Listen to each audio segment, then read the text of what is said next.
Bom dia, hoje a gente começa mais um capítulo, né, do livro do Olaor, capítulo 9 de colisões, que na verdade é um capítulo de aplicação dos dois capítulos anteriores, de trabalho e energia e de momento linear do sistema.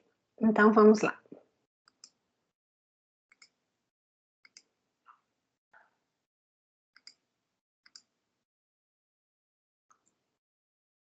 Bom, a gente vai definir uma colisão como uma interação com duração de tempo limitada entre dois corpos, né? Uma interação na qual as forças internas são muito mais importantes do que as forças externas. E por isso, a gente vai desprezar as forças externas do momento da colisão, né?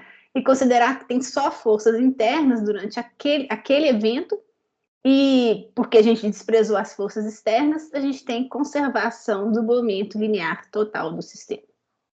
Okay? Então, durante uma colisão, a gente sempre vai ter conservação do momento linear total do sistema, porque a gente considerou que somatório de força externa no momento da colisão podia ser desprezado, podia ser considerado igual a zero. Então, o momento linear final do sistema é igual ao momento linear inicial do sistema, né? Se o sistema tem duas partículas, por exemplo, a gente vai ter colisão entre dois corpos de massa M1 e M2, eu posso escrever essa equação de cima aqui como momento linear final do corpo 1 mais momento linear final do corpo 2 é igual à soma dos momentos lineares iniciais que esses dois corpos tinham.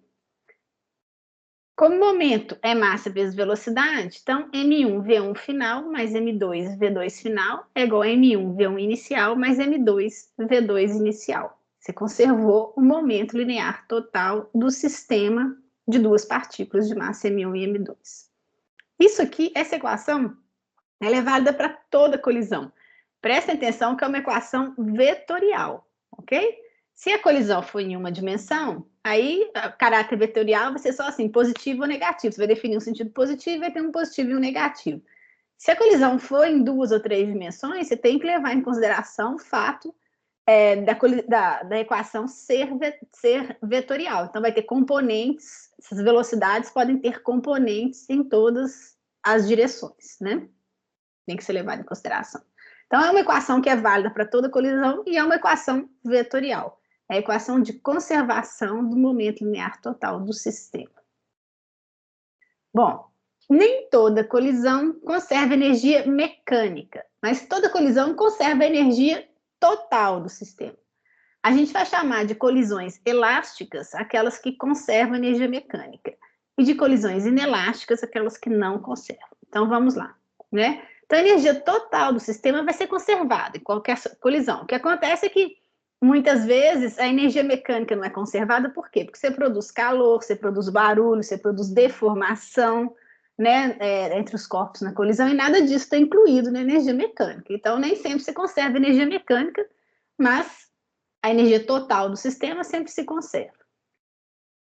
Então, colisão elástica, a gente vai definir como aquela em que a energia mecânica se conserva. Então, não tem força dissipativa.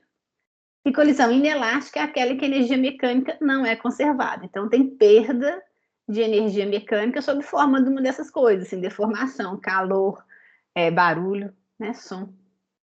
Então, o balanço de energia mecânica durante uma colisão é algo desse tipo aqui. Então, você escolhe seu zero de energia potencial gravitacional onde ocorre a sua colisão, então você não tem que preocupar, por exemplo, com energia potencial gravitacional. Então, você pode falar que a soma das energias cinéticas finais, né, das duas partículas é igual à soma das energias cinéticas iniciais das partículas menos a perda de energia que ocorreu durante a colisão. Então, aqui a gente só abriu essas equações, energia cinética é meio de mv2, então a soma das energias cinéticas finais é igual à soma das energias cinéticas iniciais menos o tanto que foi perdido durante a colisão. Isso também é válido para toda colisão, né? No caso de colisão inelástica, né, delta é maior que zero, e a energia cinética diminui com a colisão. Então, você tem energia cinética menor no final do que você tinha inicialmente, tem perda de energia cinética. Se delta é igual a zero, a colisão é elástica. Quer dizer que ela ocorreu sem perda de energia mecânica, né? Energia cinética, no caso aqui, representando a energia mecânica. Se ΔE é menor que zero, a energia cinética do sistema aumentou durante a colisão.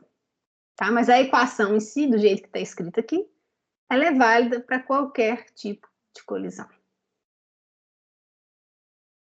Então, vamos primeiro tratar de colisões em uma dimensão.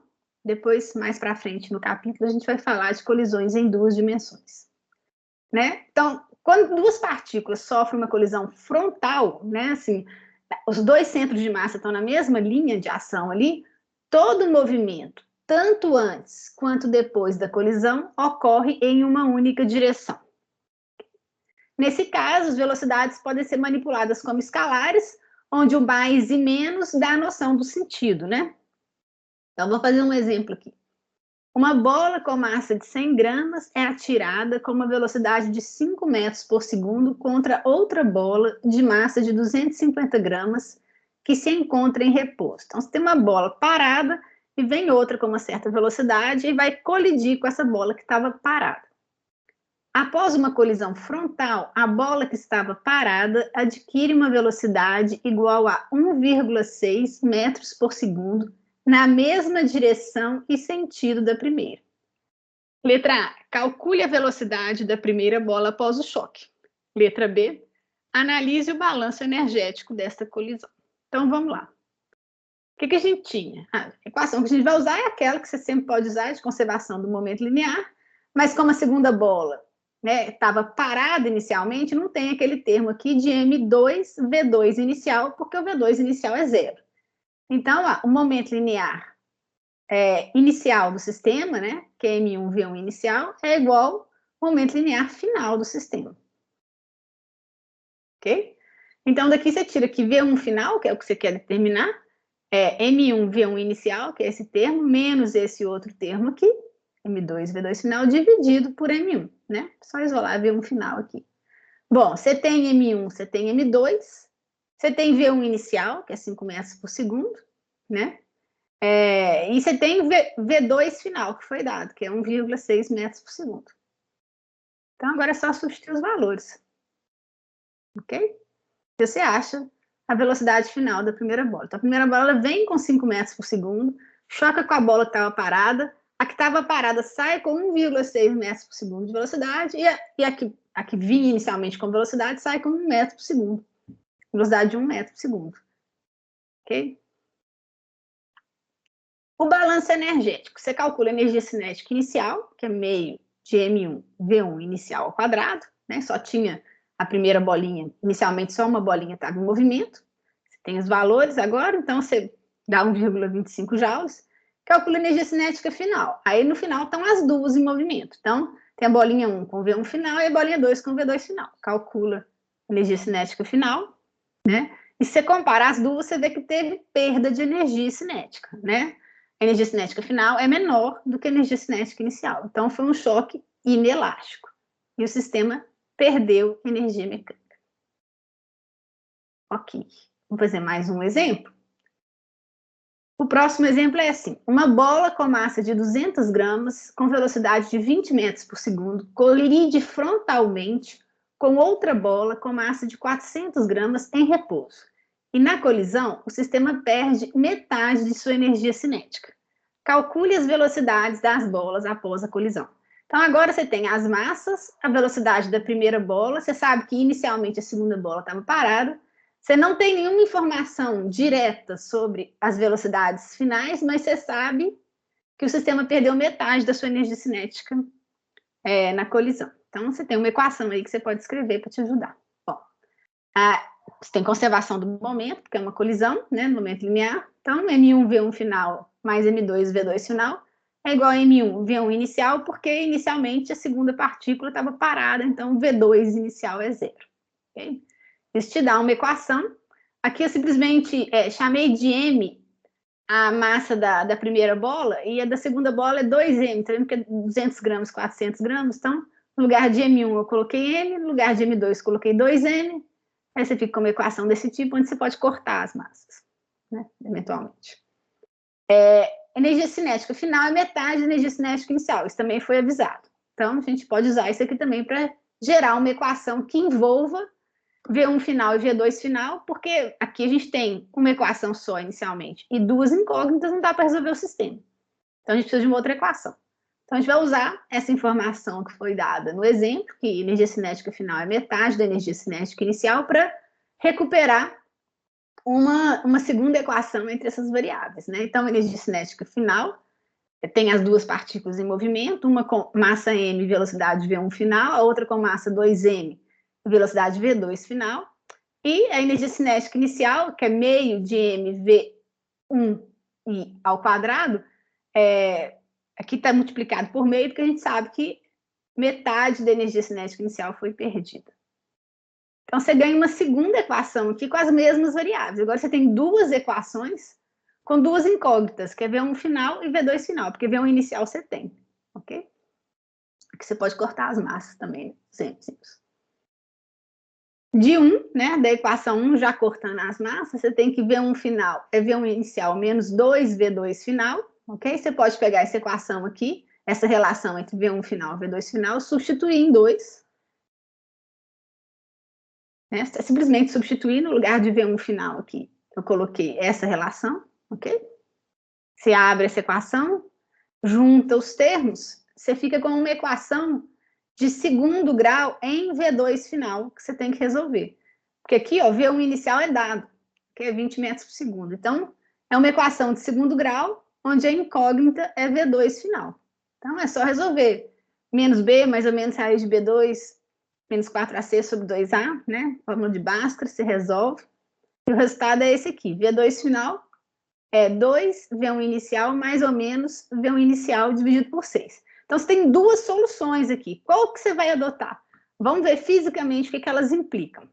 Bom, uma das soluções é V2 final é V1 inicial sobre 2. A outra solução dessa equação aqui é V2 final é V1 inicial sobre 6. Só olhando assim não dá para saber qual das duas a gente deveria adotar.